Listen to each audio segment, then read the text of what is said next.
Hey, what is going on, everybody? So today I want to talk about this Packers defense. Now, of course, we are heading into the playoffs. The wild card weekend is about to take place. And of course, the Packers having a bye, we have another week off until our next game. That's going to be at Lambeau Field either next Saturday or Sunday for the divisional round. And so the question that I've been having is, can this Packers defense be trusted? Because if we take a look back earlier in the season, there was a period of time where they were playing as one of the best defenses in the NFL. If you go back to that game where we shut out the Seahawks 17-0 on November 14th, at that point, we were sitting as the third best scoring defense in the NFL. So I think as Packers fans, typically how it goes with this team is Aaron Rodgers and the offense, typically sort of what carries it. The defense at times in the past years, has struggled. And so at that point, it sort of seemed like maybe things were changing. Maybe the defense was going to become, the strongest aspect of this Packers team, which is honestly nice to see just because if the defense is playing at that level, shutting out a team like the Seahawks. Of course, Russell Wilson was just coming back from that, finger injury he had, but still, anyways, to hold any team to 0 points is obviously a big feat. And so that was sort of the question. It sort of seemed like, okay, maybe this Packers defense is, legit one of the best Packers or one of the best defenses in the NFL. But now I want to look at what has happened for this Packers team in the past 7 or 8 games and sort of how we dropped from the third best scoring defense to now. If you look at the Packers overall season, we finished as the 13th ranked scoring defense in the NFL. So still, not bad. We're in the top 50%, which isn't, terrible. But clearly to drop from being the third best scoring defense in the NFL down to 13 in the final 7 games, clearly things didn't go perfectly for this defense. So starting off, one of the big issues, the games that the Packers did, of course, lose was to the Minnesota Vikings, where Kirk Cousins throws for 385 yards. The secondary really got torched in that game. Justin Jefferson had 169 yards. Then you go to the next game, the Rams put up 28 points on us. Matthew Stafford throws for over 300 yards. Next game, we face off against the Bears. Justin Fields runs for over 70 yards. They put up 27 points in the first half, which is wild. Luckily, the defense was able to come in there in the second half, hold them to 3 points. So he still did win that game 45-30. But to give up 30 points to a team, with a rookie Justin Fields and just how poor this Bears team has been, not great. Then facing off against the Ravens, when Tyler Huntley was in there to replace Lamar Jackson, he almost brought that Ravens team back. He was running all over us. The Packers, didn't really have a solution for stopping him. He was just, his speed, he's so incredibly fast. The Packers just couldn't track him down, and they almost came back and won that game. Luckily, the Packers still won that game 31-30. Of course, that was the game Mark Andrews went off 136 yards, 2 touchdowns. And then another really close game that didn't necessarily need to be that close was on Christmas Day versus the Browns, where we beat them 24-22. But they came in there and ran the ball for 219 yards, 8.8 yards per carry. And clearly, we should not be giving up, that many rushing yards in one single game. But clearly, Baker Mayfield throwing 4 picks in that game definitely, helped us. The offense struggled a lot in the second half as well, so it wasn't just the defense's fault. The game was, so close.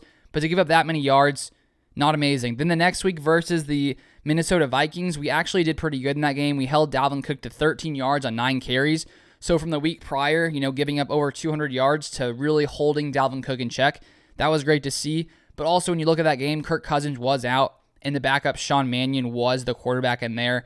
And so because the Packers did get off to a lead, they really couldn't rely on the run too much, for that game. And then the final game, of course, last week, the Lions score 37 on us, beat us. Of course, the Packers didn't play Devondre Campbell, and, lots of the starters rested later in the games. But anyways, as we can see from all those games in the second half of the season, there were lots of inconsistencies with this Packers defense that had been playing as one of the best in the NFL in the middle parts of the season. They really have been inconsistent recently. So the question is now, coming to the playoffs, can this Packers defense be trusted? I think when we take a look at some areas where the Packers have struggled, we struggled on third down.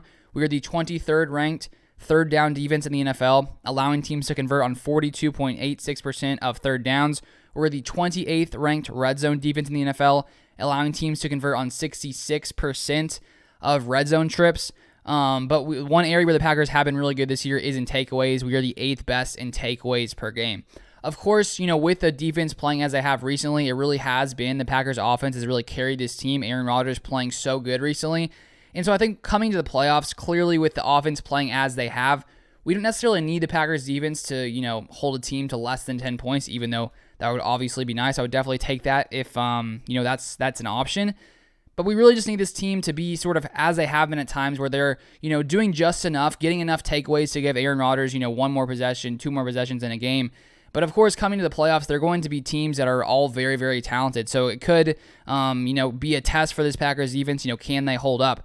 Luckily, though, we are getting lots of Packers players back, especially on the defensive side of the ball. Now, Za'Darius Smith and Whitney Mercilus will likely be back because they both have been practicing.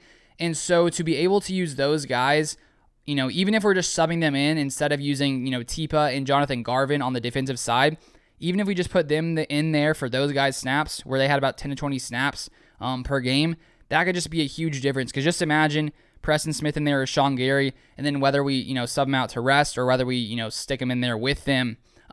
Just sort of the boost in play from those guys, I think can definitely, help this Packers team, because clearly if we're rushing the passer, getting the quarterback, it will definitely help this secondary as well. And then you add in the fact that it's very possible that Jair Alexander could be back there on the defensive side of the ball. That clearly, elevates this Packers defense to another level.